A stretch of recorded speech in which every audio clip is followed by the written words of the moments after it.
The masala macaroni is an Indian style pasta dish that is tasty, tangy, comforting, and fulfilling. This can be perfect for breakfast and evening snacks as well. Let's see how to make one. Welcome to my channel Curry Bites. Heat up a pan, add in 4 cups of water to it. To that, add in 2 drops of oil. Once the water starts boiling, add in a cup of macaroni pasta. I've used elbow macaroni. You can use any other pasta like penne or shell. I've used the one from Bambino brand. You can use whichever brand you like. To this, add in quarter teaspoon of salt. Cook this for 6 to 8 minutes or till al dente. Check the package instructions for precise cooking time. The pasta should be just cooked and not too soft or mushy. Now drain the pasta and set aside.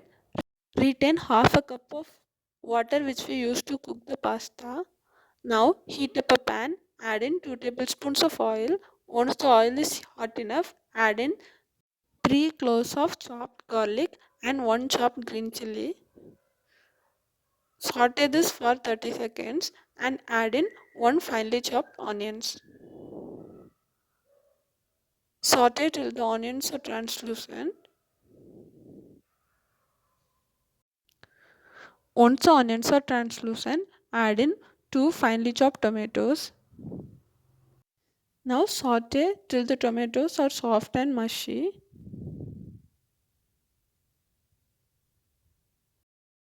Once the tomatoes are soft, add in quarter cup of vegetables. You can use any vegetable you like or you can skip this. I have used capsicum. Personally, I like capsicum and mushrooms in my pasta dishes. To this, add in a tablespoon of Kashmiri red chili powder. If you are using normal red chili powder, add in half a teaspoon. Saute this for half a minute on low flame. Now, to this, add in quarter cup of reserved pasta water. Now, gently combine everything.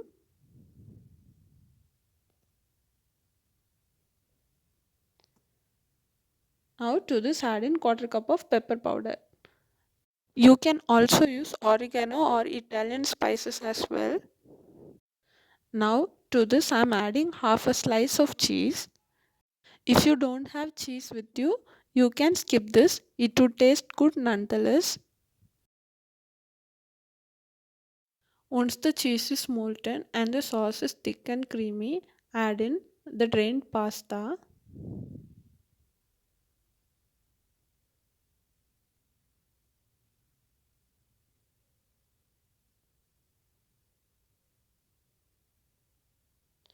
Now combine everything well so that the sauces coat the pasta well.